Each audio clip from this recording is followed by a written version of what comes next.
Hi, everybody. How we doing? I did it wrong. I'm supposed to do this to show that because I'm cool. I'm right here.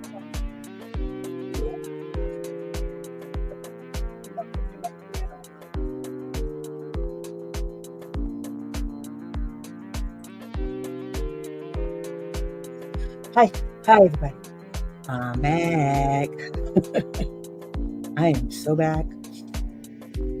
I've got so much stuff to tell you guys. It's unbelievable. For one, I want you guys to know that I put that form on my Facebook page. So if you want it, go get it. We're going to talk about it tonight. Okay? That's number one. So, how you guys doing? What's going on? How's the weather? Hope everybody's okay. I can stop this music from playing because it's great crack. I always forget to stop the music. Somebody has to tell me. How are you guys doing? I'm so glad you could come. My name is Tammy Joya. I'm an advocate for kids with special needs, and I'm in retirement, but I still love to advocate. And this is my way of advocating by giving you guys all the goodies. Okay. So I'm going to teach you guys how to put the screws to them for a change. Okay. We're going to let them know what it feels like to walk in our shoes for about 10 minutes. Okay. That's what we're going to do. I feel like I'm crooked. Okay. So I also did something exciting today. I posted my website with all my goodies on it. Hey, Alma girl, how you doing? I published my website, so it's out there, and it's a little, janky and cuckoo for Cocoa Puffs, but I put it out there because I wanted people to tell me what was wrong with it so I can go in and fix it. So I hope you like it, and I hope you see it, and every day there's going to be new stuff on there because I love making stuff. It's just fun for me. It's therapy. So just check it out. Let me know if you like it and stuff. And if you see something you like and it's not coming out right, just if you click on it, you can send me a message and I'll get it on my phone. Okay. So post the link. What? To my website? Okay. That would be a good idea, Alma. Handmade by Tammy J. There you go. Should I put it on the screen? Maybe I should put it on the screen, huh? Banners. Okay. I'm going to do this. Handmade. TammyJ.com.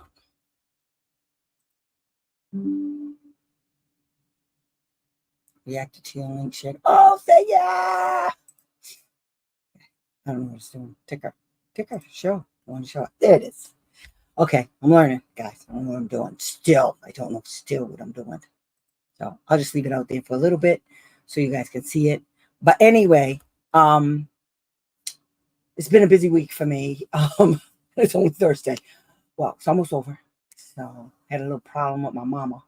I had to take care of that. I was this close to canceling, and I said I can't do it to them again. I want to stay on track as much as I can. So I had to take care of some stuff with her. So she's okay and everything's good. I'm happy.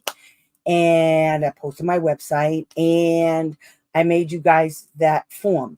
Did everybody see it? They just see it yet? Because I'm really proud of it. And we're going to go over it today, and I'm going to show you how to tweak it so that some of the stuff that's in there is common stuff. And it repeats itself. Denial of faith. All you guys have to remember when you're filing a complaint is the first damn thing you say is the school district denied FAPE, and then you say when. That's what you do, okay? You say when they denied FAPE, and I'm going to go over that with you. So I can't wait to get into that. It's going to be so much fun. So then let me see what else happened. I started walking today. I'm trying to get people here. I started walking, not today, a few days ago. So my goal was 10,000 steps. I did it today. 10,000 steps. What I have to do is keep the watch on until I hit 10,000 steps. And then I make the 10,000 steps. I meet my goal. So I don't care. So I started walking because I don't like the way I look. So I got to fix this body. Even though you're 65, you should just let yourself go. Like, so that's what I'm doing, trying to fix. I have personal goals. That's what you guys should do. Pick something you want so that you can pick a goal. Okay, see this I'm talking about. I can't even stand myself. So 1 minute, I just want to say this, and then we're going to go into some stuff. Actually, I don't want to turn that on. Excuse me, just 1 minute, guys. I got to open the window again because now it's hot.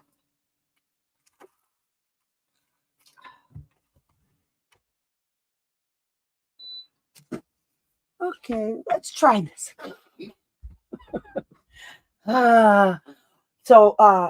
Last week it got all the way up to 90.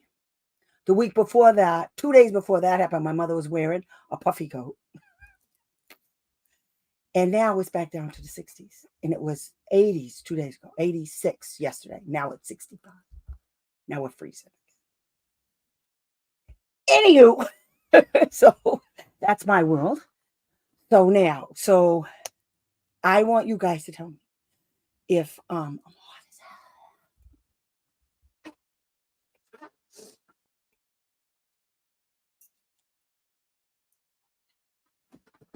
okay, let's do that. Otherwise, I have to put on the air conditioner again. So, where's my mic? Can you guys hear me? Is it good? I didn't even check it out. Let me just make sure I got the right thing on. Audio. Okay. Okay. So, you're going to talk about the form that I made? The form is cool. Let's just do that right now. Then I'm going to show you this email that I sent to OSAP. And they responded. And it's all about the State Department of Education and their, what do you call it? Duties and obligations, as well as the districts pursuant to IDEA. So the state has the power and authority to withhold funds from a school district. Now, according to this email, if a school district is, what is it? If the school district is in, needs assistance for 2 years in a row, then that means the state can take away their funds. That's when the enforcement starts because they're obligated, as we all know, to implement the IEP. So I got a big email, and then because the morons that said this, that made me send the email to OSAP to get clarification, was the State Department of Education. Mm-hmm. Yeah. The new interim state special ed director, Jamie Camacho. That's what she told my client. And I said, really? I'm going to show you that. I'm going to show you, because actually what I want to show you is how I write emails to OSAP so they answer me. So they don't say, they don't send you back to the state or back to the school district. So there's a way you ask a question of OSAP. Okay, so I'm going to show you guys how I did that. But anyway, you guys want to see this now? Just say yes. Throw me some hearts to let me know. I don't care. I'm showing it to you anyway. So I'm going to do this. So now, where's all my shit? Oh, there it is. There it is. Put it over here. And then I'll do that. What's going on? Something's wrong. Why is this so little? I don't understand why it's so little. Anyway, it's not acting right. I don't know why.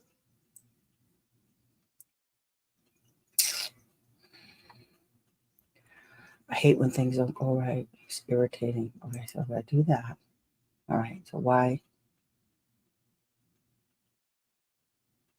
Okay. All right. Anyhow, I got to make it smaller over here, and then you guys can see it better. Maybe that was the problem. Okay, so the state has appointed a special investigator to go over my SEA complaint. Good. That's how they're supposed to do it. Okay.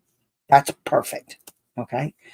And when you get it, you just let me know. You have to get your stuff. Okay. If you did what I told you to do, then if you did what I told you to do, there's 4 things they have to look at. So make sure you look at my other complaint, my other thing to show you guys how to do that.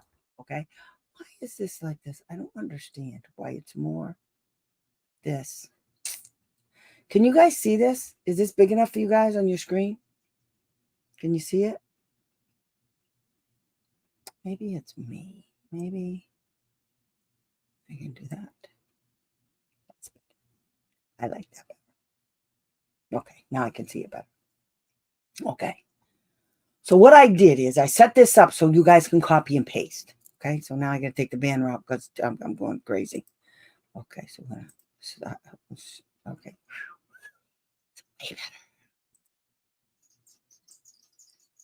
Okay.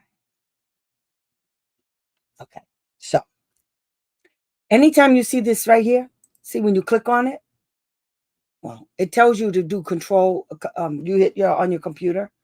If you hit control, follow it, it'll take you to the complaint procedures, which are these regulations right here. It's going to take you to those regulations. That's all it's going to do.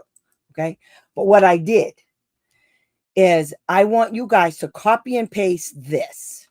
Okay. This whole thing, I want you to copy and paste it into your complaint. And this is what it says. The parent are seeking a state investigation pursuant to the IDEA regulations, yada, yada, yada. The parents are seeking a state investigation that does not exceed the 60-day timeline pursuant to 34 CFR 300-152A, and that the SEA must include in its complaint procedures a time limit of 60 days after a complaint is filed under 300.153. Okay? Then it says the parents are seeking that the SEA ensures that it's supposed to say that the SEA, I'm going to change that the SEA will review all relevant information. At what it is I copied and pasted it. So that's why it didn't make sense. It was when you see it in italics, 9 times out of 10, it's the actual law. Okay. That's what the law says they have to do. Okay. So the reason why I put this in here, these are the first paragraph, the first part of this complaint is what you're expecting the state to do under the regulations. Okay. So when they don't do this stuff, that's a violation.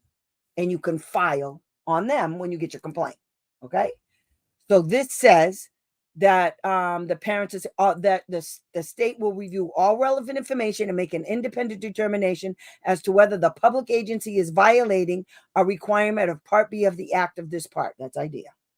Okay. And number 5 under that law, issue a written decision to the complaint that addresses each allegation.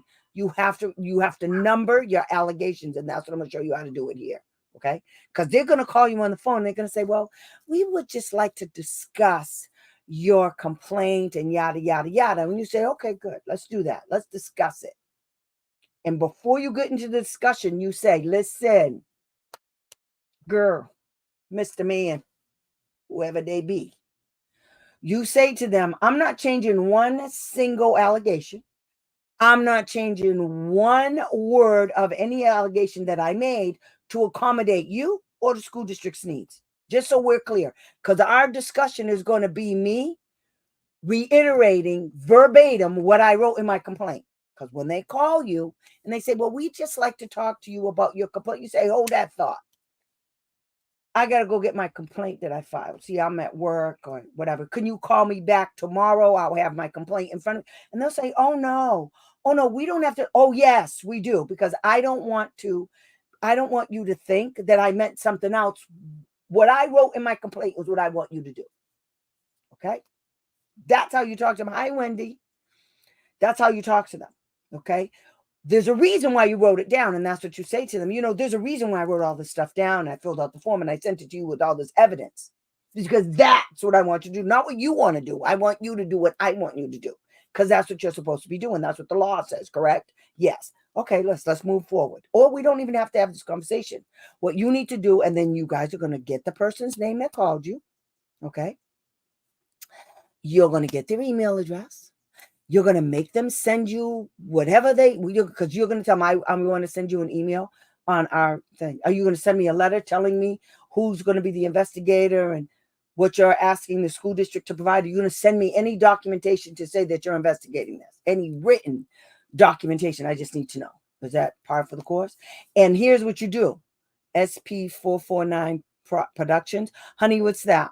Okay, that's your state, wherever you're at. SP 4449 Productions. I don't know what that is, honey. So just let me know what that is. And then I can tell you. You're probably right. But you have to what you have to do is in everybody state, Massachusetts, because of me and a couple other people, I guess. They actually had to change the state complaint procedures. Matter of fact, it was because of me, because it was part of when I filed. I filed a complaint, PRS 8566, and then because they screwed it all up, I filed against the state because they screwed it all up. And part of they found themselves to be a non-compliant, and because of the corrective action orders, there were three of them, 3 or 4 of them, corrective action orders. They were broken down into steps. One of the things they had to do was basically rewrite the state complaint procedures in Massachusetts. That was one of the corrective action orders. So it was because of me, because it was my complaint that initiated that process, because I'm that bitch. So anyway, what I was trying to get to you is this. I need you guys to make sure that you have a copy of your state's state complaint procedures. Every state has them. If you don't know where it is, the next time we're over here, you say, Tammy, where's mine? I'll look it up here. I'll put the link in there. I'll send it to you. I'll do whatever I have to do so you can get it. Okay? It's real easy to find. I'm not even kidding. Okay? I can get it in 10 seconds. Every single state, I can get them. Okay? Unless the state is hiding them because they're stupid. But anyway. Okay, so this first paragraph right here is telling the states, you know what time it is. And here's what you expect them to do.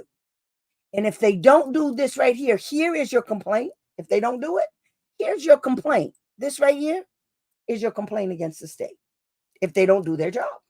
Okay?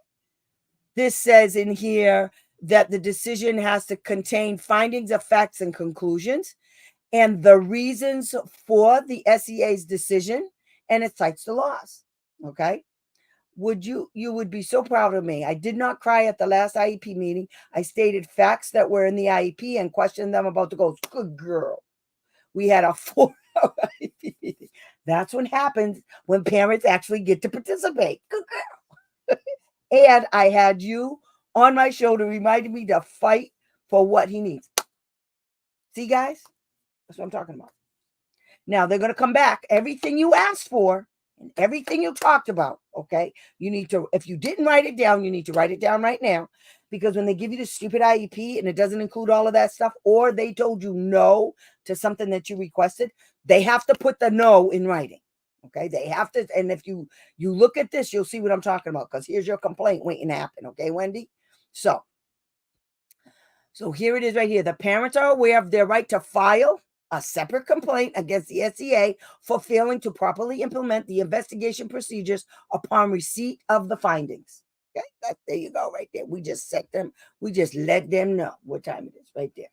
Okay, so then you take your complaint and you say, these are the issues to be. I don't know what's wrong with me that I got to keep hitting my keyboard, but anyway. So what you do is you cite this right here, this part, okay?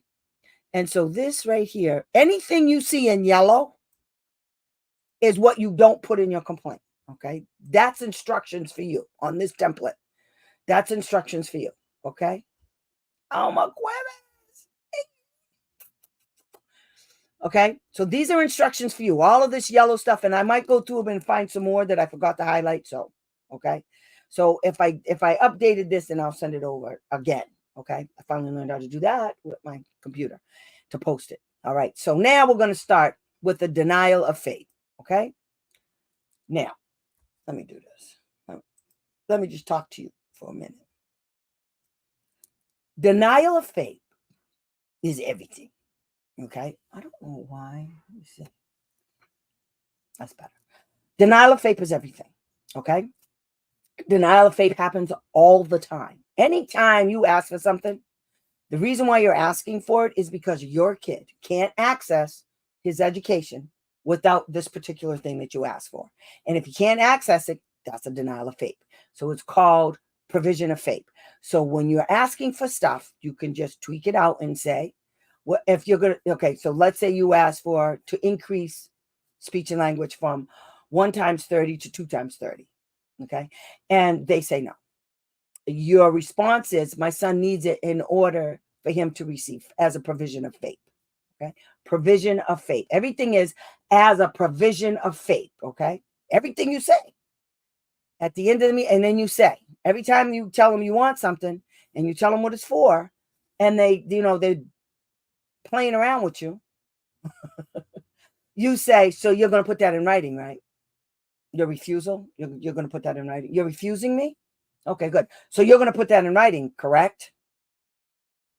And then when you're asking them that, you're not even looking them in the face, okay? What you're doing is you're listening to them and you're going, and you're going to put that, and you're writing down what they're saying no to. Who's saying no and why, okay? And who's saying no and to what? Not why, but who's saying no to it, your request. So your questions and stuff is already set up for the meeting, okay? And then every time somebody asks, you ask for something for your kid from that particular provider or whoever, because the person that did evaluations, the team is supposed to determine what your son's needs are based on everything that's being said at that meeting. Okay. And based on what's been coming out. So if you go to a meeting and you say, I believe my son needs 2 times 30 for speech and language. Now, the best thing to do is take your kid to a doctor somewhere and get you some paperwork. Okay. Get you some nice paperwork. Your insurance will usually cover outside speech and language. You just skip your happy butt right over to the nearest speech and language pathologist. It's usually a company, and you could do OT, PT, and speech and language in the same place. Okay, get them all done. Then you go to the meeting, and then you ask for it. You don't send them shit. You just ask them for it, and when you get it, you can send it to them so that they can talk about it. And you make sure that the person that does the evaluation says, "Do you believe my son or my daughter needs?" It needs to, their speech and language services need to be increased, and they'll say yes, and you say good, put that in writing. So how much, because what they'll think is, those people where you go to the outside place, what they'll think is you're going to go to them for the services. So they're going to agree to you. Ooh, yeah, more money for us. So just do it. Okay. And I'll tell you guys all about that stuff. Is it all about your Facebook? What? Is all that in your Facebook page. The paperwork, all of this is in the paper. This form that I showed you guys just a few minutes ago is 4 pages. It's on Facebook. It's on my SPED Ed Live Train Facebook page. Let me show you. So I'm going to beat you up.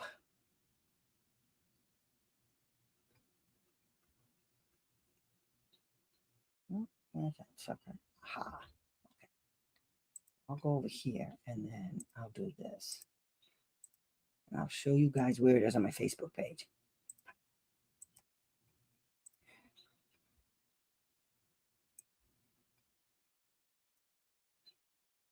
Okay, so we're just not going to do this. Is that what we're going to do? Okay, see it? Wait, I don't know why it's doing all that stupid nonsense. Wait a minute, guys. Whoops.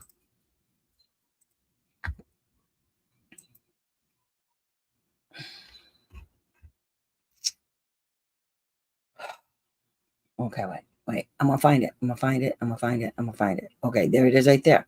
See where I went? SPED Ed Live Train. See that, guys? Do you see it? SPED Ed Live Train? It's right here. Okay. It's right under where I put my thing. Where I put my logo for the thing. Okay? It's right there. So go on there and then you just click on it and then you download it to your website. I mean, you download it to your computer or your phone, whatever you want to do. However you want to do. Okay? That's how you do it. No problem. So yeah, whenever the first thing you guys say in your complaint is the school district denied FAPE when they did yada, yada, yada. Okay? So that's what I did here. So let's look at it again. Screen share. Is that it? Yeah. Okay. So it says denial of FAPE, and then I put in a hyperlink. Okay? That's a hyperlink. So if you click on it, you do control and follow the link. Okay, so can I do it? Control F. Oh, it's not doing it right. So just tell me if it's not going through, and then I'll fix it because I don't understand why it's not going through. But anyway, It might not be doing it because I'm on here. So, but all you have to do is click on it and it'll take you to that link. Okay. So what I say is, okay, so you write issues to be investigated, issue number 1. Okay. And it says denial of FAPE, and then it cites the law because they're stupid. Put the laws. Okay. Now, I've said this to you guys before. These idiots at these schools, at the state departments of education, a lot of times they'll come back and say, well, we don't use federal regs. Really? I'll be sure and tell that to OSAP. Because what are you saying? That your laws aren't an alignment with the federal regs? Because I'm pretty sure OSAP's going to want to know that. They shut right up. That's what you want them to say. That's what you want them to say. You want to shut them up. Okay? You always have a comeback. I'm going to make up a whole thing about comebacks. When they say stupid shit, this is what you say. I'm going to call it the stupid shit comeback. That's what I'm going to call it, stupid shit comeback. Okay? So anyway, so if they say they don't use the federal regulations, you tell them, put that in writing so I can send it over to OSAP. Because it's my understanding that even if your laws don't include, like a Massachusetts only has 25 pages in their state special education regulations. There's 307 pages of IDEA regulations. When you go look at the state regulations, hardly anything is in there. Only the stuff they want parents that they believe that's what you need to know. We decided that's all you need to know. You don't need to know about denial of FAPE. The regulations barely include denial of FAPE. I'm telling you, one day we're going to do a thing so I can show you what Massachusetts regulations, and a lot of states do this. Now, a lot of states just adopt, that would be the smart thing to do, adopt all of the idea, like straight from the OSEP website. Just adopt the whole thing and call it yours. That's good. Now we're not missing nothing. Okay, but what they do that because there's things in there that it says like for team members. Massachusetts doesn't have anything in there about team members. Yeah. But the law says there's certain people that have to be members of the team. Like if your kid is getting a regular ed, if your kid has regular ed and special ed, both of those teachers have to be at the meeting. Both of them, they have to be there. Massachusetts doesn't have that. So you go to team meetings, there's only one person there. And you're like, where's the rest of it? Where's everybody else? And they're like, well, we don't. Okay, good. Then the meeting's over because we can't meaningfully participate because now I can't ask any questions because you're stupid. Okay, you're stupid. So this is what we're going to do. So you got to be careful with the school, with the state. And when the state starts talking about state laws, and you tell them, as long as it doesn't matter if they did the investigation and all they used were the state laws, and the state laws are incomplete, they don't include all of the laws in here, they're screwed because that's a violation. Because they signed an agreement, the state signed an agreement with OSEP. We're going to give you $600 million a year for you to implement all of the idea, not part of it, not the part you like, not the part that you've decided unilaterally is going to benefit your state. That's not what it says. That's a violation. You agreed to implement all of IDEA, all 307 pages. No, don't say that.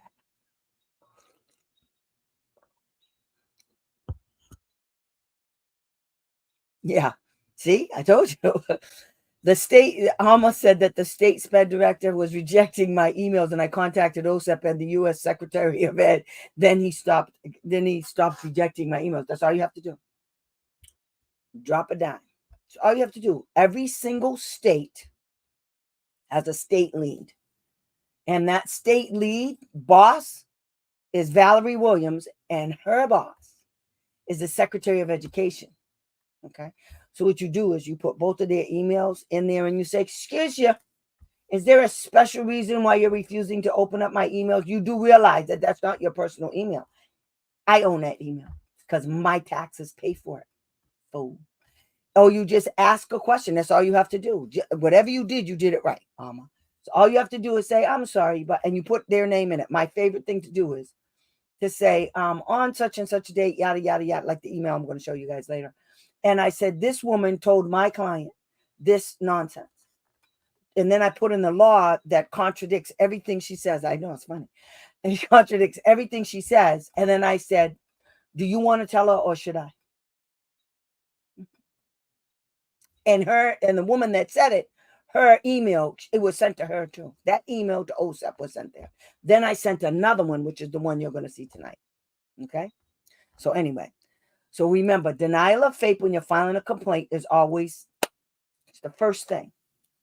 Okay. If they didn't send you prior written notice, denial of FAPE.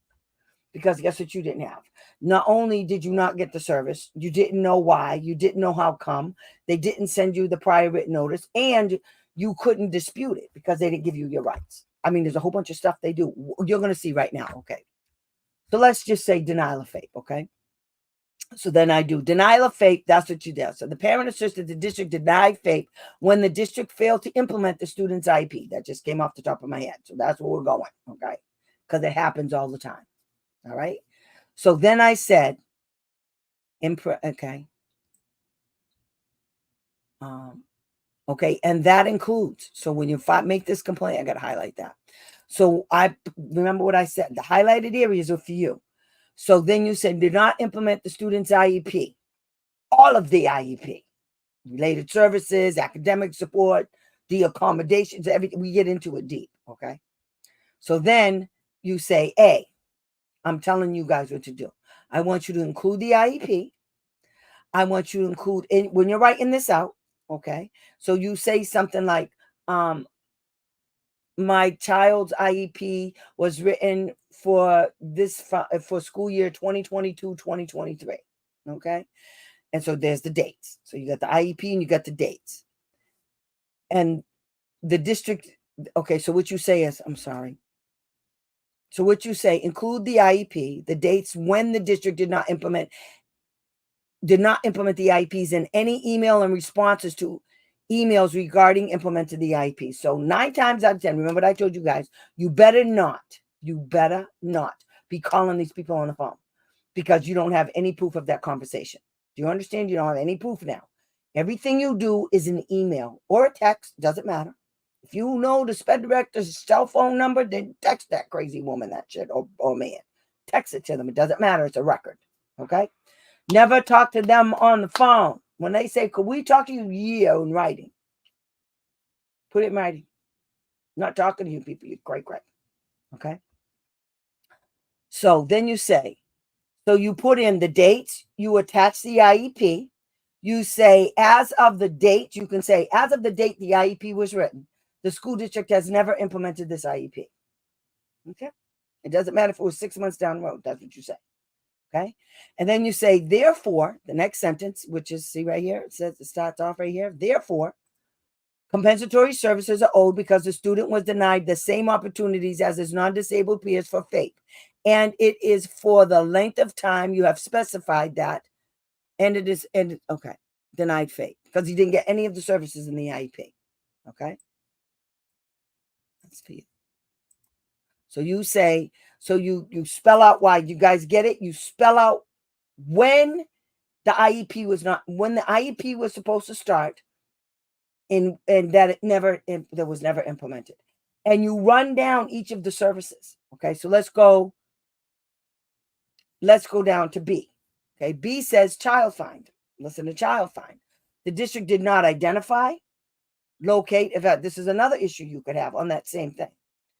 So you come to the school and you give the school a piece of paper and you say, or you go to the school and you say, your son or your daughter is dyslexic, or your son or your daughter has a learning disability, or something that they can't see. Okay. Because a lot of times if your kid has Down syndrome or even autism, if your kid has autism, they can't see autism sometimes. Sometimes they can't see an intellectual disability, but your kid has it. Okay. So you go to the school when you first get there and you tell the school your kid has this, and this, and you want your kid evaluated and you put it in writing. You send it to the school. They do absolutely nothing. That's a violation of child find, which is what Massachusetts is being investigated for right now. The violations of child find. So, and here's the regulation. Okay. If this link doesn't work, all you guys have to do is punch in your browser, any browser, 34 CFR 300.111. And it'll come up with links and it'll say IDEA ECFR. Okay, that's what it'll come up and say. That's the one you want. And I have all the regulations. Okay. Then you say, this is you. The district did not identify, locate, or evaluate your child, and you put your name, when you inform them of your child having a disability or presenting them with written documentation from a doctor, psychologist, social worker, whoever, a preacher, a priest, whoever it was, okay, that your child has a disability or is suspected of having a disability, okay? That's how you get them. It doesn't matter if you walk in there and you have paperwork, or if you just say, I want my kid evaluated. I think my kid has a disability. They don't get to change how you think. That's suspicion. Right? The law is clear on what they have to do. If they don't do the evaluation and they don't put it in writing and they don't send you a whole bunch of stuff, then that means, hey, Shannon, then that means they violated child find along with denial of FAPE. If they didn't identify, locate, and evaluate your child after you asked them to do it, after you asked them to do it, not only did they violate child find, but they also denied FAPE, because your kid has a disability. Your kid can't access the general curriculum, and they haven't determined whether your kid is a kid with a disability. Okay, so yeah, one keeps building on the other one. It gets bad. Okay, so that's what you put in there. So you can just copy and paste all of this stuff. So then I go in and I tell you guys how to do this. So you're going to explain how they did that, how they violated child find. When I say that, that's what I'm referring to. Explain how they did that through documents and include any and all emails between you and the district regarding your request to evaluate, or information you provided to the district demonstrating that either a disability is suspected or has been diagnosed by a doctor, psychologist, social worker. You give them copies of everything. Make sure you send it to them via email. Okay, you attach it in an email and you separate your emails to the school district on the side on your computer, okay, or on your phone. You can create a folder just for emails to these ding dongs. Okay, so you can keep track of everything. So you can also get them for denial of FAPE because they didn't do child find. Because they didn't do child find, they denied FAPE. But because they didn't evaluate your kid pursuant to child find regulations, then as soon as they get something from you, they have to do what's called an initial evaluation on your kid, because your kid's never been evaluated before. Okay. So you say that the district did not conduct an initial evaluation, so they violated those procedures, and there's a whole bunch of them. And so you say the district did not evaluate your child when you requested the initial evaluation and did not provide you with prior written notice of their refusal to act on your request pursuant to 34 CFR 300.503. And then in parentheses and highlight, I say, include all your emails. When you're making these requests, I have to do with this. When you're requesting an initial evaluation, you don't have to say an initial evaluation. You wanted your kid evaluated. That's all you have to say. Okay. You provided them with documents from their doctor saying that either the doctor saying the kid needs to be either making a recommendation for the school to do an evaluation. And that's what you tell the doctor. Tell the doctor to put it in writing that the kid needs to be evaluated. That the doctor says the kid has whatever disability they're saying he has. And that the kid should be, further testing should be conducted, yada, yada, yada, to determine what disability the kid has and how it's impacting his learning, okay? Or his inability to learn. The doctor knows what to put in there, okay? So you include in this section, if they did this, if they did one of these three things, you have to provide documents, okay? So every time you write one of these things, you write see attached. Every single one of these things, you just write in there, see attached, see attached, see attached. Okay? Because that's your proof it happened. All right? D, we're still under denial of FAPE. Because if you denied FAPE, the reason why you denied FAPE is because you didn't do any of this stuff. You got to nail them on. So now they got to go find out, did you do child find? Did you identify, locate, and evaluate? No. Did you? This one, the denial of faith regarding implementing the IEP, this actually should be way on the bottom. But it's a big one. If you denied FAPE, Tammy, no recommendations to related services. Could be denial of FAPE and on unreasonable calculated. This is what this equals out to. If they don't do this stuff, it equals out to, and I'm going to show you in a minute, that the IEP is not reasonably calculated. Therefore, it's horseshit. And that's why they couldn't implement it. See, you can go right back to the top and say, and this is the reason why they couldn't implement the IEP, because it was horseshit. No recommendations to read. You can't have an IEP. I've never seen an IEP that didn't have related services in it. When you say related services, what are you talking about? Even though they agreed to an IEE. I don't know what they did, because it sounds like they didn't evaluate in all areas of suspected disabilities. You see, that law says they have to evaluate in all areas of suspected disability, okay, of suspected disability. The suspicion of disability, it could be anything. Okay, here, let me put it to you this way. Okay, I'm going to show you how your brain has to work when you're doing this, okay? So you're accusing them of not evaluating in all areas of suspected disability. Okay, let's talk about that. What would that look like? So academically, we get that. What about behaviorally? If the kid is failing in school, there's a good possibility that kid is going to have behavior problems, because that kid doesn't want everybody in the classroom to know that he can't do the work. So he's going to act out so he can get thrown out of the classroom. That's an FBA for sure. Okay. Or if the kid is having a specific problem, like in math, reading, okay, speech and language, is the kid having a problem with receptive language, expressive language, written language?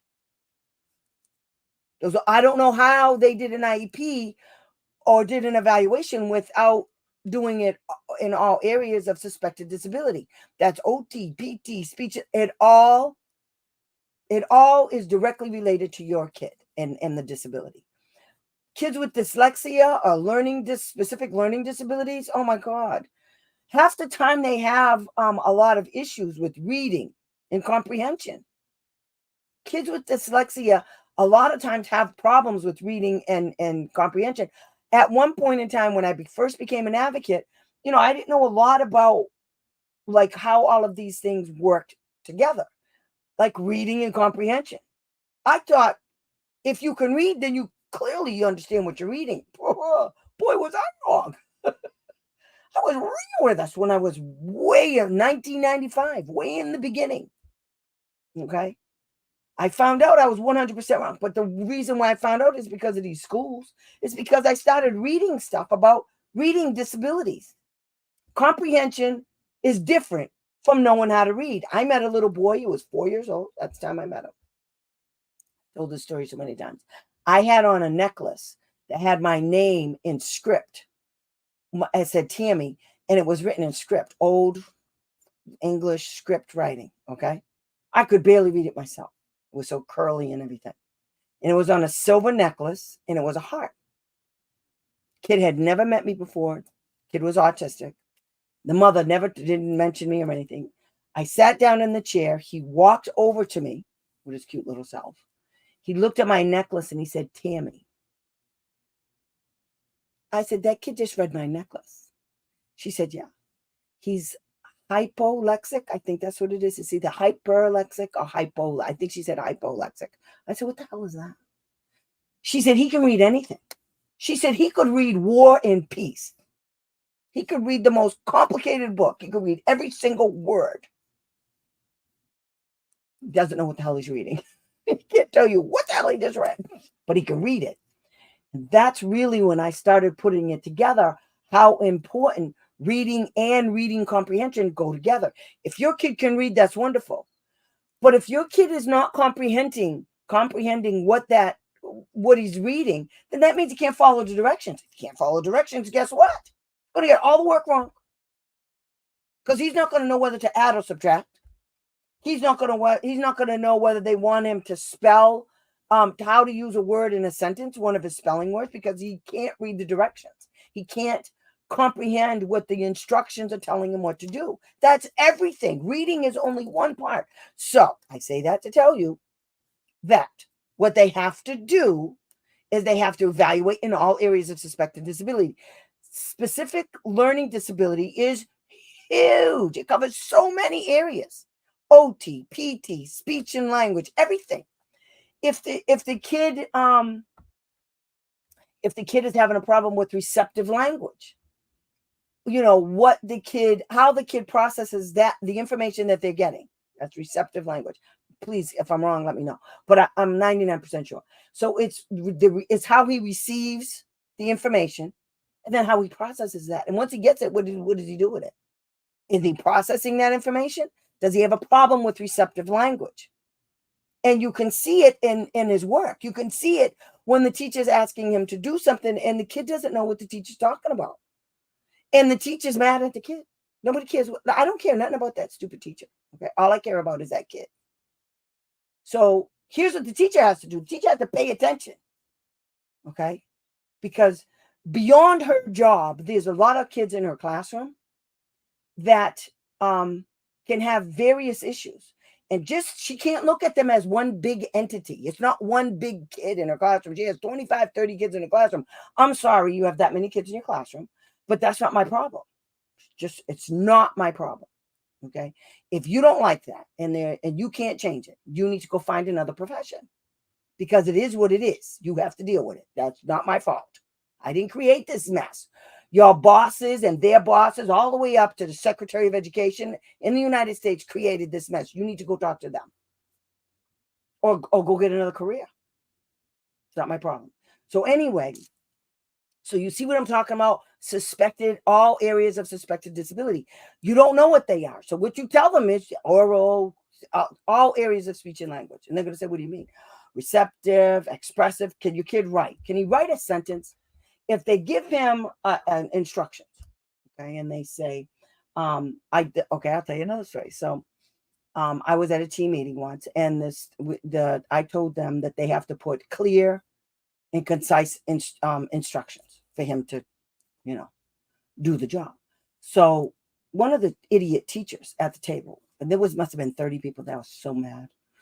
He says, what do you mean? We all give clear and concise instructions. I said, oh, do you? You do now? Really? I whipped out one of his pieces of paper because Tammy's good. So I brought the samples of work. When he said that, I said, really? Clear and concise? Let me show you what he did. Put it on the table so everybody could see it. The instructions on the damn paper was to highlight the most important parts that are in the 2 paragraphs in that story.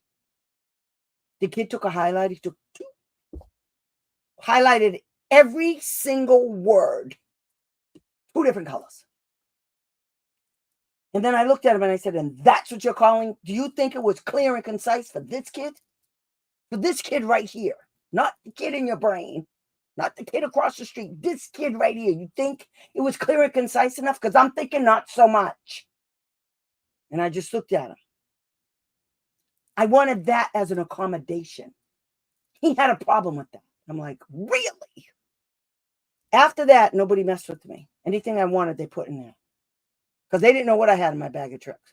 That's what I'm talking about. You have to come prepared to your meetings. You have to be able to show proof even at your meetings. Keep filing with state and they're in compliance. But the non-compliance is to have another IEP meeting. I don't know what that means, honey. If they're telling you, New York, if it's what I think it is, New York does that. That's a violation because it's not a corrective action order. The corrective action order is on the school district, not for them to go get another team meeting so we can keep doing this. Because what you do is you file the same thing and then you send it. You send it back to them. You say, what the hell is this? I'm not doing this. Okay. This is not, that's why when you file your complaint, which I didn't put in here, I got to do a whole section on remedy. When you file a complaint, you got to put in your remedy, what you want. And the reason why you just put what you want. I am seeking that the school district is trained in everything that they were found to be in noncompliance of. That's a corrective action order. Okay. They have to correct the problem, not have another meeting to do the same goddamn thing all over again. Yeah, no, we're not doing that. And then what you do is you send it back to me. You say, the next time I file this complaint because they didn't do what they would do. What does this mean exactly? Is that what you're saying that they told you? But the non-compliant is they have another IP meeting. That sounds like you're from New York. If it's Massachusetts, it's par for the course. New York does the same stupid wild shit. So just let me know, honey. Also, I asked for an audiologist and they were sending me 4 hours away to me. No, you don't have to do that. No. What do you tell them? Bite me. You go find one and you say, I found one right down the street. You say, no.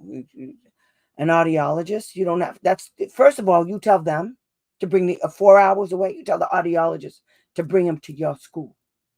Had 4 incidents that has happened and they did not see any wrongdoing. Multiple times in IP meetings, it was never finished, but I was denied an aid. Okay. Anything you ask for, you have to prove why you need it. Okay. Just because you file a complaint doesn't mean you're going to get what you want. What you have to prove is that your kid needs it. And without it, your kid's going to continue to fail. Unfortunately, sometimes we have to set our kids up to fail to prove our point. Okay. So yeah, contact the school and you say, so let me get this straight. You want me to drive to go get this evaluation done because you people didn't do your job? Have you lost your mind? According to the laws, Alma, they're supposed to do the evaluations, not you. You're not supposed to drive you nowhere. And what you do is tag OSEP. I'm not driving 4 hours away because they didn't do their job. Especially if it's not an independent. If it's not an independent evaluation, then no, you don't go. But if they want you to drive, you say, okay, fine, I'll drive. You're going to pay me, stupidos. You're going to pay me to drive. Whatever the mileage is in your state. Because you're not doing that. Or what? You don't have the opportunity. Did they put that shit in writing? Tell them. Always way to me the knowledge employed by the state. Tell them to eat shit and die. I don't. If they're employed by the state, then they're getting paid to drive out to your school. Tell that fool to get in the car. Tell the school district. Listen, you got 2 seconds to tell that man or person to get in their car, bring their equipment, and bring it to the school. Because I'm not driving nowhere. And what I need you to do, Alma, is I need you to go find one that's closer. Okay? No problem. Wombats, exactly. Okay. So, like I said, you have to prove your need. And the way you prove it is through the evaluations. Now, there's a whole kind of different strategy that I do. When I want something, I put it out there. They say no. Then I go get me some outside evaluations. Okay. And I tell the evaluator, look, I think my kid needs this. I need you to determine for me through your evaluation if my kid actually needs a one-to-one aid or whatever it is you're asking for. Okay. If you go outside, you guys can take your insurance. If you guys have state insurance or any insurance, take your insurance, skip your happy butts down, contact your insurance company and see if you can get an evaluation done, a neuropsychological or an OT or a PT or whatever it is. Okay. You don't need to wait for them. You don't need to do an independent. Just skip your happy butt and go use your insurance and go get it done. That's all you have to do. Okay? Use your insurance to get it done. And then you hand it to them. And you say, hello, I need a team meeting to discuss the results of the evaluations I just gave you. And I'm going to talk about that, what it says in here about when you do the evaluation and you give it to them. They're under the same obligation to have that team meeting to discuss the results, okay? And I'm going to tell you something. When you're seeing these wombat doctors and stuff, you got to tell them that whatever their recommendations are, they have to be clear and concise. You can't be wishy-washy with these people because this was a total waste of time. If you do it, I'm calling the insurance company and I'm going to cancel this because I'm saying you didn't do your job. You want me to go fight with the insurance company? The school district stated that they were giving 240 minutes a week when he was supposed to be receiving 95 minutes per week. So they're giving him extra. That doesn't even make sense, honey. I don't know why they are. And okay, put it in writing. Listen, create that paper trail. You say, if they told you that verbally, you put it in writing. What you just wrote to me, you send to them. And you say, I just need some clarification for the record. I just need clarification. During yada yada meeting or during our conversation on such and such a date, when you guys are writing to these people, you need to include the date. You need to include what it was for. You need to say all kinds of stuff. And you tell them, why is my kid getting 240 minutes a week of this particular things? For what? What is he getting 240 minutes of? And if that's true, then they have to change his IEP.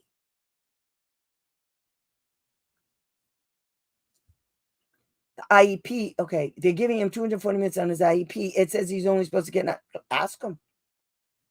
Listen, you are the asking question queen. That's what you're going to be. I don't know why. I was unaware. Okay. Until I read the state complete result of the complaint. Send it over to the school and you say, according to this report on page yada, yada, yada. Because they're saying that because that's what the school said. So you say, so now you can file a complaint and say that the IEP isn't reflecting what they're doing. What is he getting 240 minutes of, honey? What's he getting 240 minutes of? Okay? Because that doesn't make any sense. He went from 90.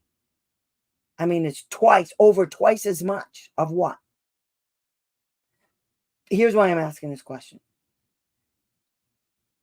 If it's academics, that means they changed his placement. He's only in school 60 minutes a day? Alexa, what's 6 hours? Wait. 6 hours is 0.25 days. Oh, no. Wait, I got to figure out how to say it. Alexa, how many minutes in 6 hours? 6 hours is 360 minutes. 360. Okay. So right now, they're saying that he's getting 240 minutes of what? That has to be academics. So here's the thing. That means they changed his placement. He's getting over double the amount of academic services, so they changed his placement. Okay. If they changed his placement and they didn't file, they didn't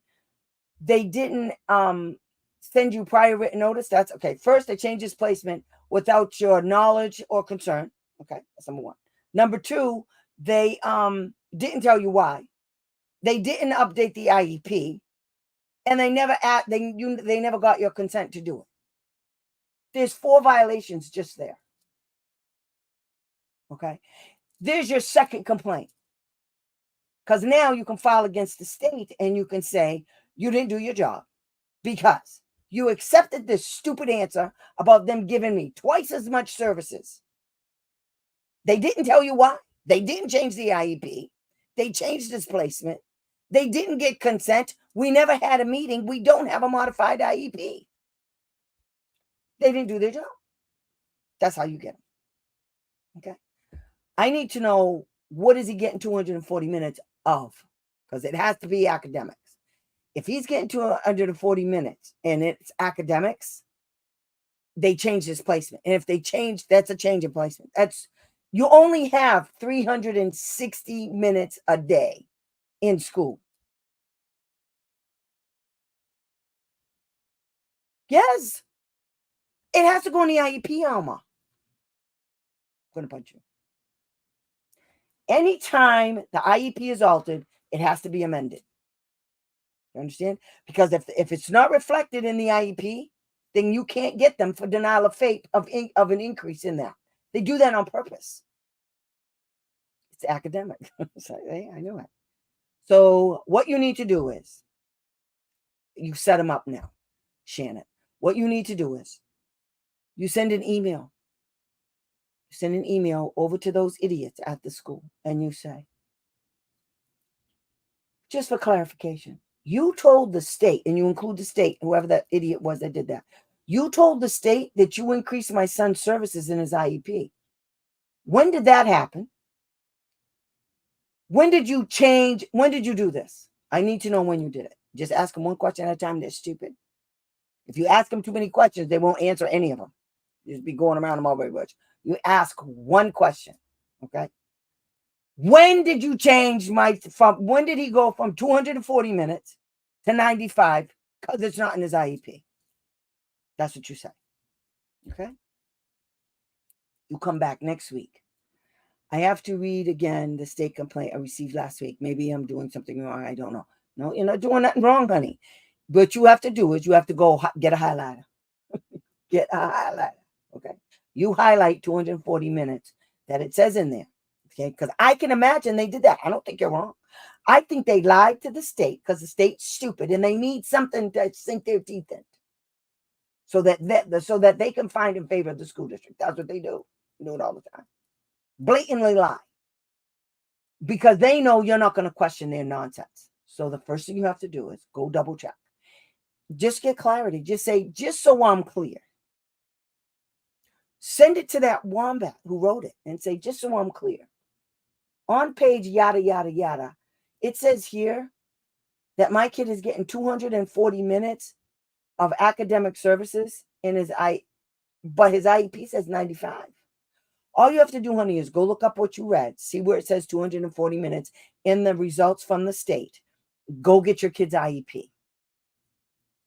Okay? Go get your kid's IEP. That's how you get them. An increase, Alma, or a decrease, or changing a student's placement, any of that has to be in writing. And the IEP has to be amended. And guess what? The parent has to agree to that. You can't school districts can't go around changing things because, we had an epiphany today while you were shaving or putting on your lipstick in the morning. The sped director was thinking, I wonder if I'll just change, I'll just increase that kid that Alma represents. I'll increase the speech and language. No, they don't have that much power. They want you to think they do. They have nothing. So no, Shannon, I don't believe you're wrong. If you saw that, just go get a highlighter. Highlight the 240 minutes in the complaint where it says that. Okay. Go get the IEP where it says 95 minutes. Okay.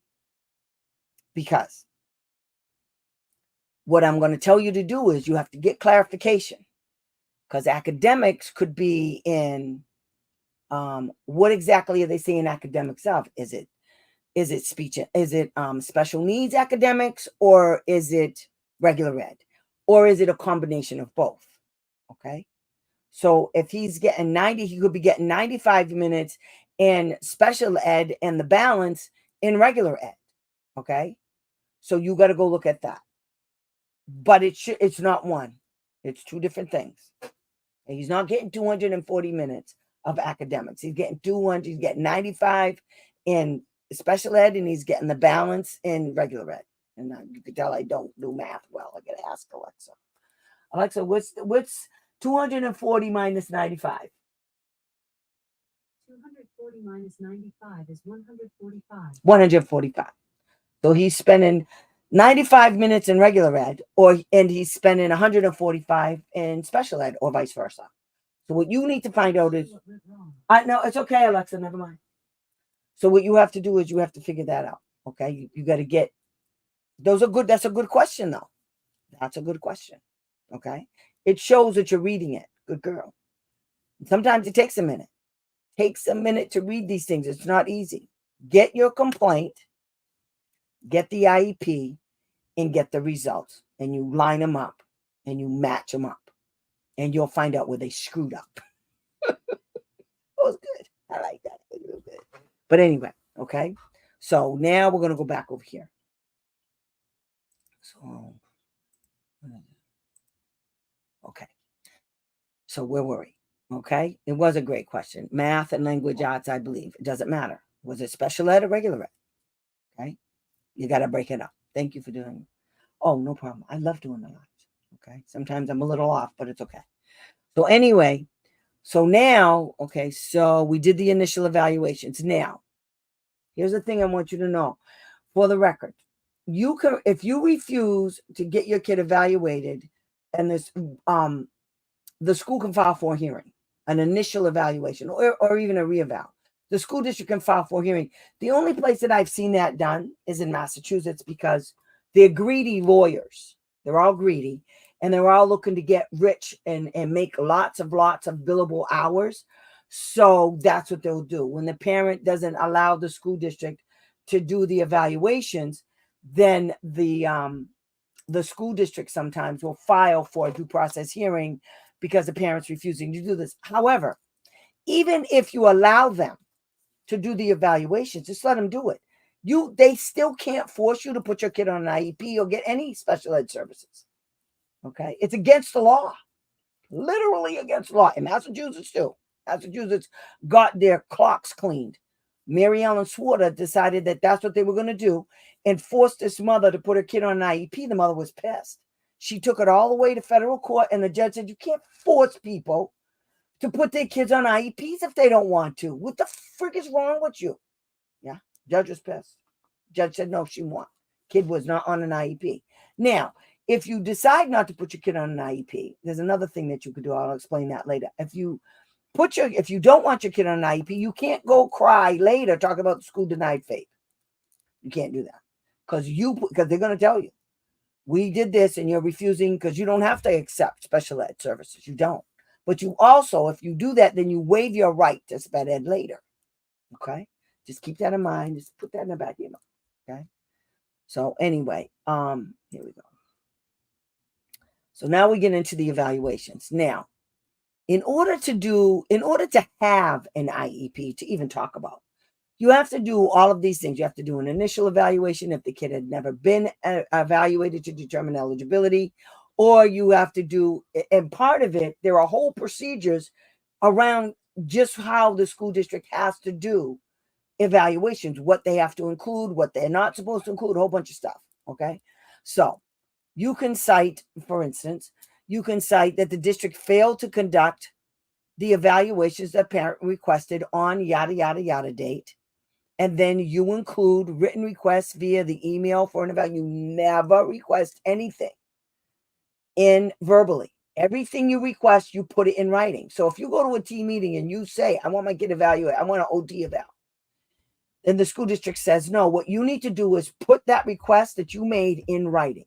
I see so many parents screwing this up because they get mad because I said so. Yeah, but you don't have proof. Everything you guys do, you need proof. You need a written document. Understand? You need a written document. Okay. I don't know what you guys are doing, but I watch. I'm watching the thing on Trump, the case, and what's very interesting isn't so much Donald Trump. It's how they put things together. So they're all saying that the case is really good because everything the prosecutor is asking the witnesses, they're giving them a document to back it up. So that way they can't say they don't recall, they don't know, they never saw it before. Yeah, they can lie, but if they lie, it's perjury. Okay. But so it's very important to have evidence. Evidence could kill it. If the lack of evidence could kill your case, with evidence, you're good. Okay. When I asked for my other son to get evaluated, they only picked and chose what they want. That means they didn't evaluate in all areas of suspected disability. Okay. So what you have to do on what he was struggling with, they didn't do a full evaluation. I asked for a full evaluation. Okay. First of all, I don't know what a full evaluation means to you. It's a full evaluation is all areas of suspected disability. Okay. So what you have to do is you can say, like I told you earlier, now later when we get done, and this is going to be a video, you go back and you listen to what I'm saying again. Okay. And I'm not trying to be mean. I'm just trying to tell you that when you ask for an evaluation, I in here, I think I even put it, Pearson Clinical is the next thing. So when we say suspected areas of disability, like when I was talking about a speech and language eval, the kid doesn't have, what do you call it? Receptive language. You believe that he has receptive language issues. Now you can find out all about this right here. Let me show you. See right here. Okay. It says right here in the instructions. Okay. I got to highlight that. Okay. It says you can obtain information from PearsonClinical.com about assessments, specific assessments. Now, why that's good is You can, you can go on, like, say, let's say a full evaluation. Okay, even in your explanation to me, like what areas. So they did an academic evaluation. They didn't do it. Okay, so you tell them if he has behaviors and they didn't do it, that's a violation. So what you do is you gather up all of the documents where the school district is reporting behaviors, okay, inappropriate behaviors, disruptive behaviors, whatever it is in school, okay. Any notes the teachers are sending to you, any remarks they made on report cards in the comment section, all of that shit. And you file a complaint and you say that the district did not evaluate in all areas of suspected disability. They did not do an FBA, even though they had all of this, even though I requested it. And then you show them how you requested it. Then they'll have to do it. And then you say, as part of your remedy, you want them to do an FBA because the IEP now is not reasonably calculated to address his unique needs. A behavior support plan is what's needed. Okay. They only did surveys. That's a violation too. They can't do surveys. In order to determine if your kid has behavior issues, they have to do a functional behavioral assessment. A survey is a violation because it's nothing more than a screening. You have all of it, and you use that survey. And one of your complaints is, and if you look at on this thing, I put, you got to go get this document because it talks about a screening. A survey is a screening, and they can't make a determination as to whether or not your kid has a behavior problem because they did a goddamn survey, because the survey is just somebody's opinion. It's just their opinion. Okay, let's keep going and I'll show you. Okay, so what we said here, okay, so we can go to Pearson Clinical and we can get that. If you go to Pearson Clinical, it'll tell you that you can get the BASC, it's the behavior assessment. I forgot what the rest of it is, but it's called the BASC, BASC, the BASC. Or you could do the Vineland, or you could do, there's another one. Can't remember now. There's a bunch of them that are technically sound, okay? And if they use some survey, they're stupid, okay? Then you can say that, because this is evaluation, if part of your complaint, Shannon, would be the district failed to use technically sound, valid, and reliable testing instruments pursuant to, and there's the law, okay, this is G, that may assess the relative contribution of cognitive, here it is, and behavioral factors.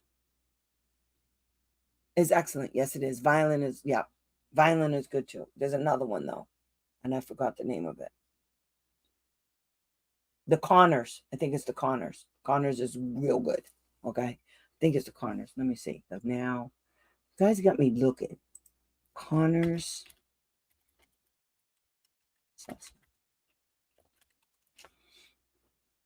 Yep. Rating scale for ADHD. Okay. So that's for a behavior scale. It's the Connors scale. So yeah, you could do that. All right.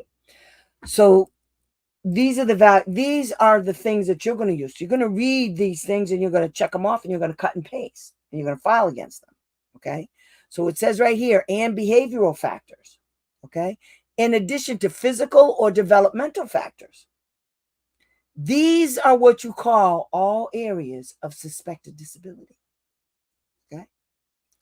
So you say the district failed to use testing instruments that are valid and reliable pursuant to, and then I cited the law, that are used for the purposes for which the assessments or measures are valid and reliable. Tells you exactly what they did. They didn't do none of this. Okay. H, the district used their opinions. Here it is right here, honey. The district used their opinions in screenings. I should put /surveys to determine eligibility for an IEP and for services and supports in violation of 34 CFR 300.302, which is you can't use a screening to determine any kind of instruction to a kid, which states, and here it is, this is what I just said to you, okay? This is what that law says about screenings.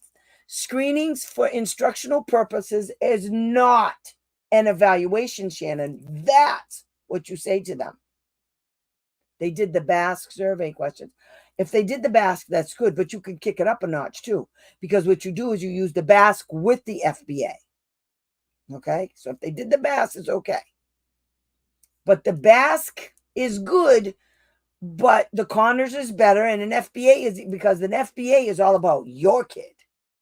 Okay, so you put it in writing, you tell them you want an FBA done, and then you send them all the paperwork to show why. If there's bad reports, conduct, getting suspended a lot. Did you guys know that if your kid is suspended for more than 10 days in one school year, it could be 10 days altogether, it could be 10 days all over the place, that's a change in placement, and that's a violation. They're supposed to have a manifestation hearing to determine, a whole bunch of things. I didn't know if you guys knew that. Beyond 10 days is a change in placement. It's an automatic change in placement. And there has to be a whole bunch of Connors as standard for attentional concerns. Yes. But it's for other things too. It's just not for ADD. It's for other things. Okay. So then, but you're right. A reevaluation comes into play. So after the kid has been evaluated, then 3 years later, they have to do a reeval. It's in the IEP. On your IEPs, it'll say the next 3-year evaluation date is, and then put the date. So the district is, and this just happened to me, the district failed to reevaluate the student within the 3-year timeline and pursuant to the student's IEP. You submit the IEP and you show it. Okay? So then your next line is, therefore, because the district's failure to conduct or implement any of the IDEA procedures listed above is a denial of FAPE. It is a denial of FAPE because the team did not have the necessary information to develop an IEP to address the student's unique needs. Therefore, the student was denied his rights to FAPE, and the student is owed compensatory services and evaluations that meet the federal requirements listed above. There's your whole case. So all you have to do is put that in there. Okay. So then we go into IEP development. Okay. So each one of these things tells you failing to implement the IEP. So we talk about how they develop, what they have to do to develop the IEP. Then they tell, then a failure to meet adequate yearly progress. It actually says, and I didn't put it in there. Maybe it's on the other paper. I think this was the first one, because this is all about the progress report. Okay. You can tell if your kid is meeting. I think, did I put it in here somewhere? I have to see. Yeah, there it is in P. Okay. Failure to meet adequate yearly progress is this. District failed to initiate revisions to the IEP for lack of expected progress, meeting goals/objectives pursuant to 300.324. Lack of child find 2 if did not evaluate. Yes, all of it. That's why it's all in a row, Christine. Okay. All of that stuff's in here. Once they violate one law, denial of FAPE covers almost everything under IDEA. Because if they didn't do one thing, that means the kid didn't get it. If the kid didn't get it and you can prove that he needed it through evaluations and the district denied it and they didn't put it in writing and they didn't tell you why they're refusing, it's just a whole mishmash of stuff. That's why you use this one against the school district. And as we go along, I'll just keep adding stuff to it. So pretty soon you're going to have a book. Okay, you're going to have a book of all of this stuff. Okay, I might be able to pull stuff apart and instead of like this one is denial of FAPE, failing to implement. So that was all of that stuff we just talked about was denial of FAPE. Okay, that's how you get denial of FAPE. All of this stuff. The team meeting notice didn't include the information to parents. And so it says include any and all emails requesting the team meeting and any emails informing the district that you cannot attend a meeting. Did you know that the school district can't just say the meeting's on July 4th and then you're just supposed to show up? You know, there's a law. It's called mutually convenient. Okay. And the state said that we have to have an IEP meeting made, and they have to send those results by June 14th. So there was corrective action against the school. And the principal messaged me on Wednesday asking about when I will be available, and she keeps emailing me, and I have not responded back to meeting already on May 20th and May and she wants me to come to. Okay. Here it is right here. Okay. It's called mutually convenient. What you do is, honey, you respond to her and you send her the days you're available and the times. And then you tell her, this is convenient for me. Your dates and times are not convenient for me. But here are the dates and times that I'm available within this time frame. That's what you do. Okay. And then you CC the person that told them they had to do this. Okay. And the state complaint. You CC them on it. That's what you do. You say, it's my understanding that the team meeting must be mutually convenient. And what you can do is, because I'm good for this, Shannon, what you do is you send an email to the principal and to the person that's telling the school district this is what they have to do. You say to them this question. You say, isn't it true that the team meeting has to be mutually convenient for both people? Because that's not what they're saying here. And then you say, I am available on this date and these dates at this time. I am not available on these dates or times. Thank you. Please advise. That's all you have to say. Isn't it true? I'll say it again. Isn't it true, you say, that the school district has to set up team meetings that are mutually convenient? That's all you say. And you say, therefore, please be advised that I am not available on the dates that the school district wants. However, I am available on these dates at this time. Thank you. That's what you do. Yes. Are you in Massachusetts, honey? It depends on where you're at. If that's what your state law says, then yes. They can't. It has to be mutually convenient with enough notice for you to be able to do it. I'm sorry they did that. They send in the results. You tell them you're not even done reading the rest of the complaint. You're in Florida. Oh, I hate that state, honey. Please move. I hate that state more than I hate Massachusetts. They don't do nothing right down there. I believe your person is Ken Keenis from OSEP. He could help you, but yeah, I don't know. I'd have to look that up. What they do, but they pretty much do whatever they want in that stupid state.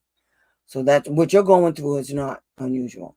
But yes, I would still do that. You still put it in there. Okay. You still put all of that shit in there because they're not exempt from OSEP coming in there taking shit. They're just not exempt of it. They think they are. Because if the state doesn't do their job, then the feds will. And I'm going to send you this thing. It's the SEA state. It's the state general supervisory duties, SEA and LEA. And that tells you guys everything. It's a Q&A, and it tells you guys everything that the state and the school district are supposed to do under IDEA.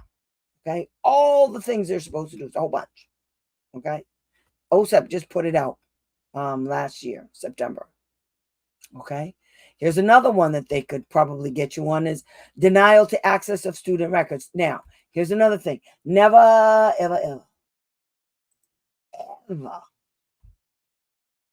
file a complaint with FERPA. FERPA does shit. Okay. But IDEA, if your kid's on an IEP, IDEA covers student records. Okay. It's so frustrating this day. I know OCR shit. They're shitheads too. I don't file any complaints. I'm about to file a HIPAA complaint, but I try real hard not to even go there with OCR. Depending on how bad it is, I will send shit to the Department of Justice just so they can send it over to OCR. Now you have the Department of Justice looking at them. And let me tell you something. Florida don't want nobody looking at their dumb asses. That governor you have, I swear to God, I could slap him right across his mouth. He's such a pepperhead. He's beyond even wombat. I mean, he's like the slime. OCR does suck. I mean, they get a complaint and they look at it and they say, how are we going to get out of doing this? Do you know how many times they got busted for not doing their job? All the time. Okay. So just so you know, you don't have to use OCR and you don't have to use. I'm going to show you guys how to do workarounds all day long. Because people are going to tell you, you can go to OCR, you can go to FERPA, or I could go to IDEA. I can contact OSEP. Okay, how about I do that? I just told OSEP that if they don't do something with Massachusetts, it's okay. I'm going to go to the Department of Justice because now I got them spending money, getting money, and spending it, but not on my clients. And they put it in a report that they did. It's a lie, Craig. So, yeah. So just remember, when you look at this, and number 3 is denial to access student records. And I cite IDEA regulations. There will be no FERPA, nothing in my shit. Or OCR. You will never see OCR in my shit. I don't like them. Okay? And then there's prior written notice. Prior written notice is a biggie too. If they don't give you what you're supposed to have, if they don't send you prior written notice when you ask them for something, and they don't tell you the whys and what fors, and they put it in an email, all of that's illegal.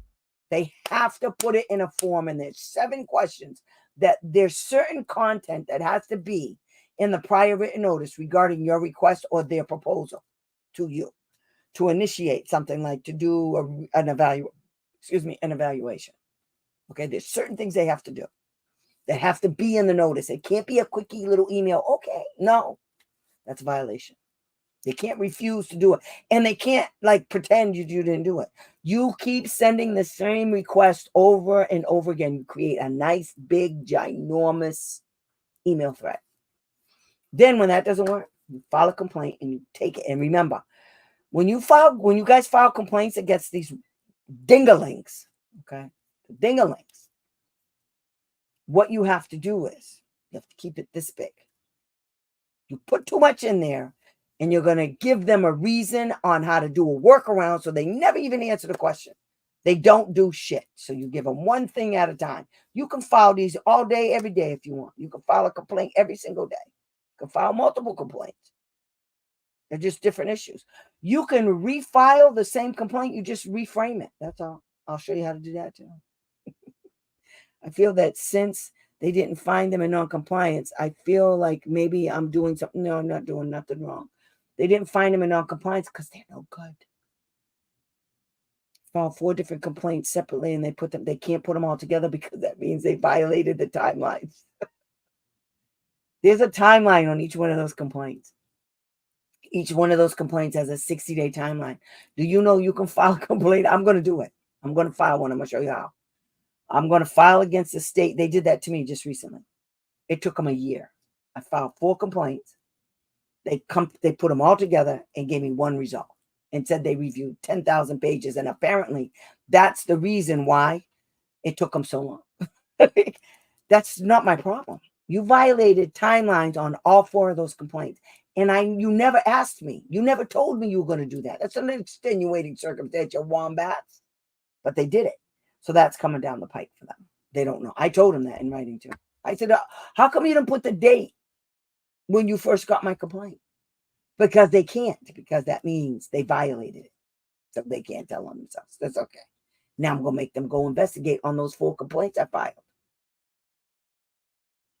Yeah, they don't care.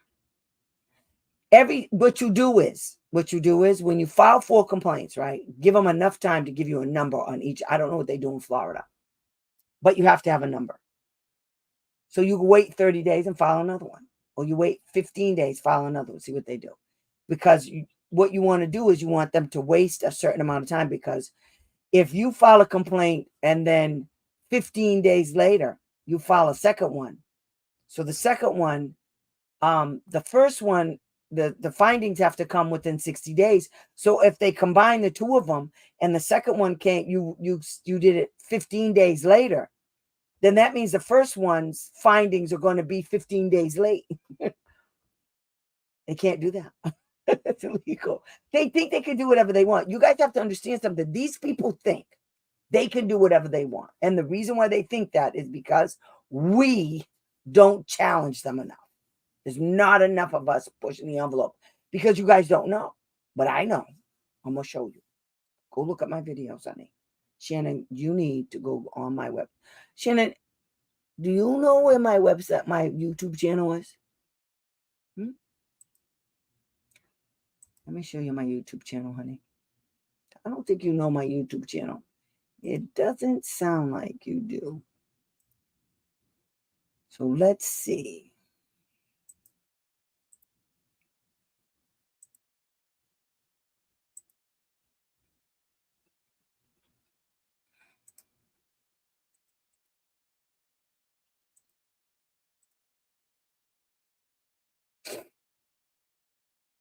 I need you to go there.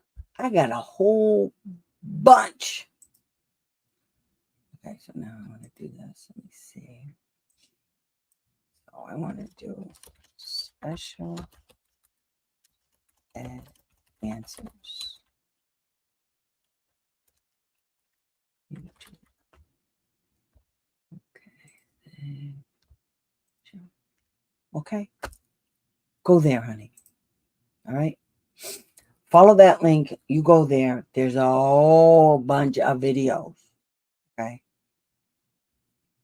Girl, I'm going to beat you. Go on my YouTube channel. It's right there. Go to YouTube. You type in special ed answers. Okay. Or you follow the link I just put there. Click on it. Takes you right over. Okay. Now, there's a whole bunch of videos on filing. There's a bunch of them on how to file a complaint. I just love doing them. There's one that's a cartoon. That's my favorite one because it's short, sweet, and to the point, and you can stop it at any time. Any of my videos, you guys, you could stop. Okay, you can just stop them and then write down what you have to do and then do it again. And I believe on my YouTube channel, you can get the written transcript of me saying all this stuff. Okay, all these rags, and you can find it, what I said. Okay, so that's what you do. Go there. Please hit the subscribe button. Anna Cruz, hey girl. Please hit the what is it? Subscribe. Hit the notification bell. Put a comment in there and like it. Yes, when I drive, I heard your video. Oh, you do? Oh God. I don't even want to hear me that long. But anyway, go check out those, Shannon, okay? Because I'm telling you, there's a lot of information out there. There's a lot of people that say, Amanda has been helping with. Good. Oh, I know you now. Okay. I thought I recognized you, but I forgot. Good. But we've been just running into dead ends. Yeah, you just have to torture them. Don't give up. Don't stop. Because as soon as you stop, they got away with it. You just keep sending it. Okay. You just keep sending it. Go check. Go use this. Okay. And tell Amanda that I just put up another one. She'll go on and get this form. If you guys are having a problem, let me know if you're not getting the form, okay? Another thing is they need consent for everything. Everything they want to do with your kid, you have to a video of motivation. Shh. Oh, I'm not doing. I'm just gonna be for another one, but I'm not doing that case. There's not going to be a hearing. I withdrew. And I can't even, you guys think you're having a problem. I just had a hearing officer do something that it is beyond understanding and how she even looks herself in the mirror. But I fixed her butt because she decided that she was going to force us to help the school district win a case. When I already won the case twice. I won when I filed a complaint against the school district. And then I won when I filed against the state. The state is still doing corrective action on themselves behind this case. Okay. And this wench thinks that she's going to tell me what I'm going to do. Well, yeah. Okay, good. So I sent her a nice one and I sent her, I'm going to show all you guys. I'm going to post it out there what she sent. It's unbelievable. First, I got to do a couple of things. So I'm going to show you what I'm going to do. Okay. This is me motivating you. I don't know what you're talking about. Oh, I don't know what you're talking about here. So anyway, so let me go back to this real quick. Where is it? Okay, so we're almost done. So I just want you guys to know, I need you guys to really pay attention to the consent shit because they can't do anything regarding your kid. They can't release records. They can't send out any information to anybody that doesn't work in the school building when your kid is. Okay. Even if you got an independent evaluator and they agreed to pay it, they have to get consent for them to release your kid's records to that independent evaluator. They don't get to just send out stuff. And when they're sending out stuff, they have to tell you what they're sending, who they're sending it to, why they're sending a whole bunch of stuff. They can't just do whatever they want. I know they think they can. It's a big fat no. Okay. Accommodations. When your kid is on an IEP, your kid is automatically covered under Section 504. Okay. Kids need a lot of accommodations sometimes. And so when they put in accommodations for the kids, they like to put things like at the teacher's discretion. No, it's not at the damn teacher's discretion. Okay. Because if I'm putting in here accommodations for extended time to complete assignments, okay, it's not at the teacher's discretion, because if the kid doesn't get the extended time, the kid fails that assignment. The kid fails that assignment. I got proof that you didn't give him the accommodation that clearly he needed to access the general curriculum. It's like saying a kid in a wheelchair can't have a ramp to get up the steps to go into the building. That's a denial of FAPE and a violation of his constitutional rights to enter a building. I mean, there's so many things wrong with that. But a ramp is an accommodation. Okay. And it's not just for kids who have wheelchairs or are physically encumbered in some way where they can't move around. It's for kids where you don't see the disability. Okay. Like dyslexia. Mm-hmm. Yeah. Or kids who may have dyslexia. What's another one? Social emotional problems. Okay. So frequent times to take a time out. Okay. Self time out. That's an accommodation. But it's because the kid has an emotional problem. Schools don't like to look at shit like that. It's at the teacher's discretion.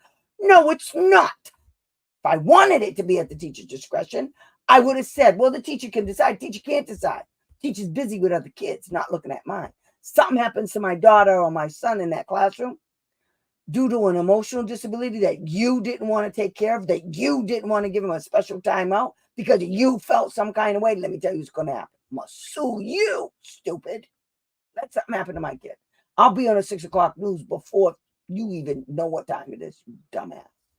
I don't like people. And when I say I don't like people, I don't like them. The wombats. I don't like none of them.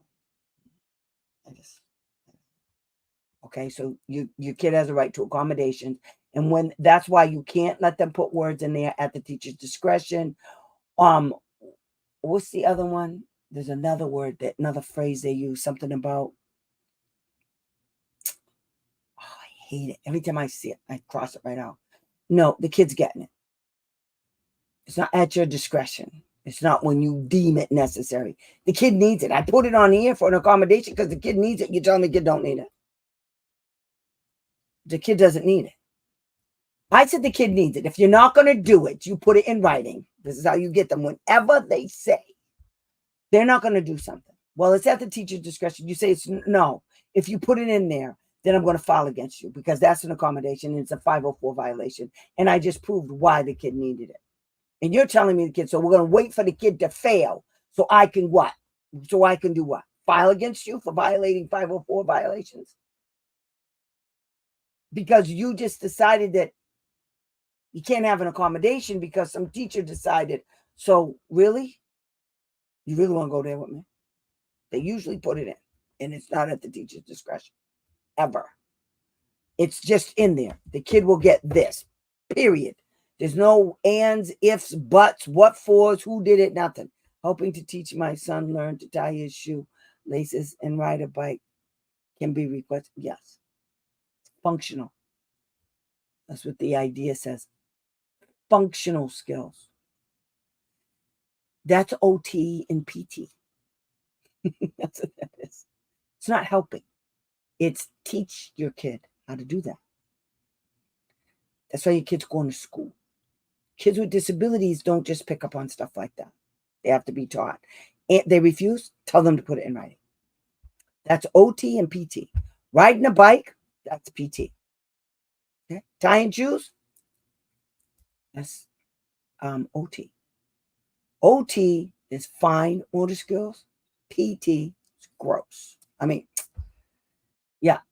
Fine and gross motor skills. Gross motor skills is riding a bike, catching the ball.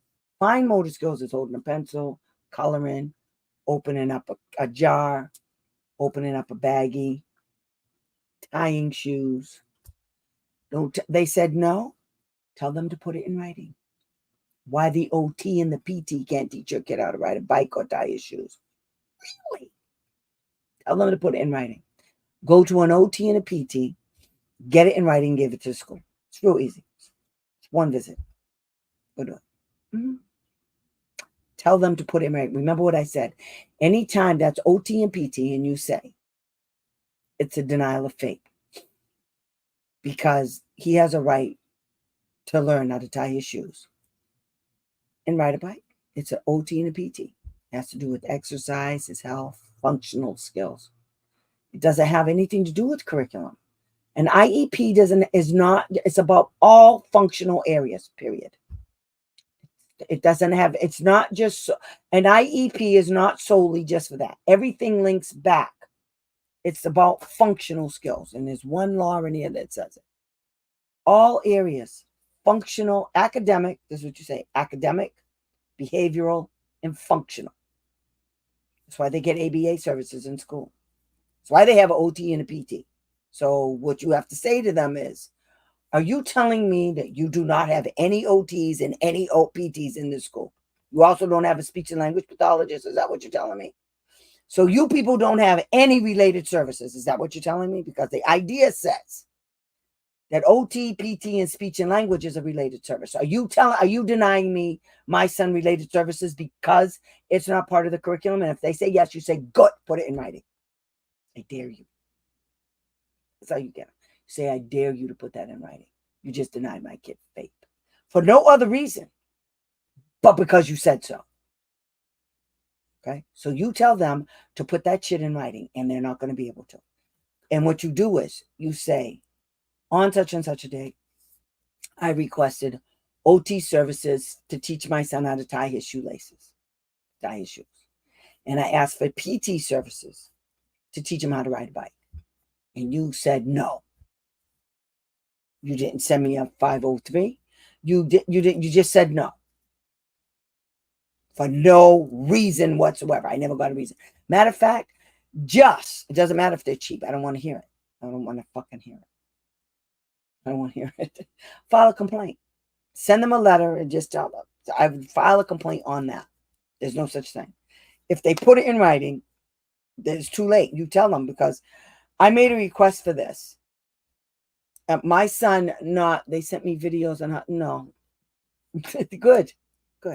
What you do is you send it to them an email and you say, is this from the OT or the PT? I would send them an email and say, on such and such a date, I requested an OT and a PT to help my son, to teach my son how to tie his shoes and to ride a bike. And is that because the school district doesn't have OTs and PTs?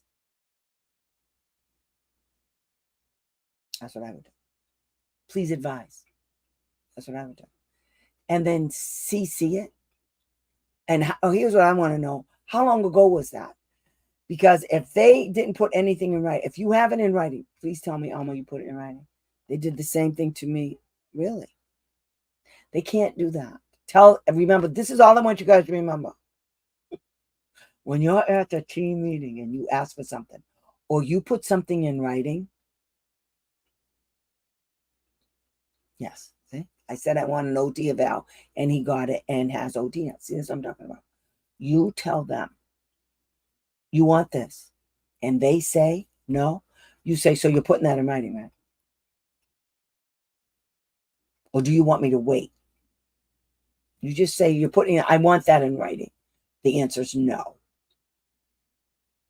Sometimes I don't even give them a heads up and tell them to do it because they're stupid. I just let them sit there and I wait and I wait. And then I put it in writing and I send it. And I said, we are requesting that the student receive OT and PT due to yada, yada, whatever it is. And then I wait for them to not respond. And then I send it again. And I wait and then I send it again. So I got 3 emails to them asking for it without a response. Then I file a complaint. A lot of times when they say no, they said that they need more time to see if he needs. No, they need evaluation. There's no type. Okay, there's no type. If your kid needs, if you're requesting something that has to do with fine motor skills, that's OT. Fine motor skills, like I said, is anything that you do with your hands, like opening jars, tying laces, um, closing a Ziploc bag, opening up a straw. It's all fine motor. Writing, coloring, all fine motor. Okay. If your kid can't tie a shoelace, well, is the kid also having problems? Because now you want to go way out in the wonderland. You say, my kid is also having problems with writing, not holding the pencil right. I need OT services. I need an OT eval to address this. Now, here's what you do. There's an evaluation. It's called the BOT2, BOT2. You can get a free sample online. If you want it, let me know and I'll give it to you. You look at that BOT2, Alma, for OT and PT, and you tell them, oh, because in it, it'll say, like, it tells you about range of motion, tells you everything you need to know, all the words you need to know when you file your complaint for them not evaluating your kid is in that thing. They even asked my husband, did you try to teach him? No, I'm not a teacher. I'm the father. I work construction. That's your job. That's what my taxes are paying you to do. Do you want me to tell? I'll tell you what. Why don't you put that in writing? I'll answer that question if you write it down.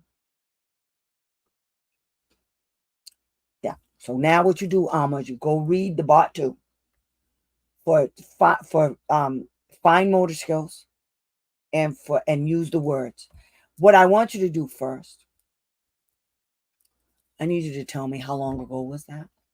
Did they do an OT and a PT eval? And then if they did, what I need you to do is take the BOT2 and then you compare what they did. What assessment did they use? Because what they like to do, if they did it, they take pieces of the BOT2 and they do what they want.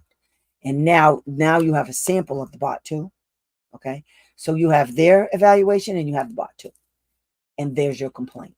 And you send it and you say, they did not evaluate in all of these areas listed in the BOT2, OT and PT. Here's their evaluation. That's all you have to say. You can just take out all of the sections and say, these are the areas they didn't evaluate them in. And I want them to teach them how to do it. And your remedy is you want OT services and you want PT services, 2 times 30 for each. And you want them to teach him how to tie his shoes. And you want to teach him how to ride his bike. Mm-hmm. That's what you want them to do. Because now he has balance issues. Okay. So that's what we're going to do. So I want you guys to go read this document. Okay. And I want you guys to tell me if you have any questions about it. All right. Because I just posted it today. So I know it caught you. Okay. So what you do is you go read this. Shannon, you go look at all my videos. Okay. I'll ask them. Good. Just tell them you put it in writing. Don't call them up. You say, I am based on my request for shoelace tying and yada, yada, yada. I am requesting an OT and a PT evaluation. And then you take the BOT2 and you just tell them, I want an OT and a PT eval. And I need to know what evaluations you're going to use. That's what you tell them. That's all you say. You say no. Okay. Let them respond to you. Okay. And because you put it in writing, they don't have a long time. Okay. So I want you guys to go read this. And next week you come back and we'll talk about it again. Okay. I want you to get it. If you didn't get it, I need you guys to tell me you didn't get it. And you can't get it, but it's on Facebook. Okay. It's on my Facebook page. And all you have to do is, I showed you guys where it is. Let me see. So it's on my, what is it called? Sped Ed Life. Okay. It's on Sped Ed live stream training. Okay. That's where it is.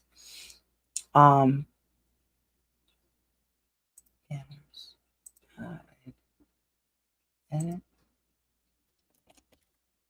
Whoops. Delete. Sped Ed live stream training. Training. Training. Whoops. Okay, so you guys go. Okay, that's my Facebook page. That's where this video is. It's also on YouTube, my Special Ed Answers YouTube channel. Please like, subscribe, hit the notification bell, and put a comment. If you have any questions, that's where you're going to put the comments on my YouTube channel. Okay, and the document is on Sped Ed live stream training. That's where it's at on my Facebook page. Go there, click on it, and it'll pop up like a picture, and then you go over to the corner and you can download it. Okay, you print it out, download it, do whatever you want. All right, I will see you guys next week, and please take a just peruse of my new Handmade by Tammy J website. Don't try to buy nothing yet. If you are interested, just give me a minute, because I gotta fix a couple of things because they're not doing right, and I want to add some more stuff. So there's gonna be more bracelets like these, earrings like these, necklaces like these. This is all tiger's eye. Love this. And a lot of the stuff on my website are like one of a kind. So it's not like I can make 20 of these. I can't. I only have one of these things until I find the stone again with the hole in it and stuff. So a lot of the stuff I have is one of a kind for my website. My stuff is really, really cheap. I just want to sell. So I hope you like it. And some of the things can be special ordered, like cardigan sweaters or whatever, but I can't crochet that fast. I'm already having carpal tunnel. My elbow is burning up. My thumb is hurting me. So I can't crochet that fast. I'm not a machine. So anyway, you can put in an order and I can see what I can do. But anyway, I hope you like it. Just go on and just look at the pictures and stuff, and hopefully it'll be up fully running by this weekend anyway, and there'll be more stuff like the bracelets and the earrings. I just made some beautiful macrame earrings. They're so pretty. They're hoops, all different, three or four different sizes. They're ginormous ones, and they have beads in them. And I made some more friendship bracelets. So anyway, I hope you like it, and I will talk to you guys really, really soon. Okay, next week to be sure. So bye, Felicia's. I'll be in your store. Yeah, don't buy that. I didn't even put any of these. I think they're all macrame bracelets. But I have gemstones and crystals, and I have mala bead necklaces with the silk tassels on it. So pretty. So anyway, I will talk to you soon. Oh, that's what I want to tell you. If you buy any of my stuff, my goal is anything over $25 is free shipping, except for like those big ginormous cardigan sweaters and blankets and stuff like that. I'm gonna have to charge a fee for those, and it depends on where you live and stuff, but hopefully it'll be a flat fee. That's what I'm trying to figure out. But anything $25 or more, free shipping. Okay, signing off, guys. I love ya. Thanks for coming. I hope you enjoyed this. I hope you get that paperwork and really read it. Get your shits together, people. All right, I'll talk to you soon. Bye next week. Bye, guys. Have a great weekend.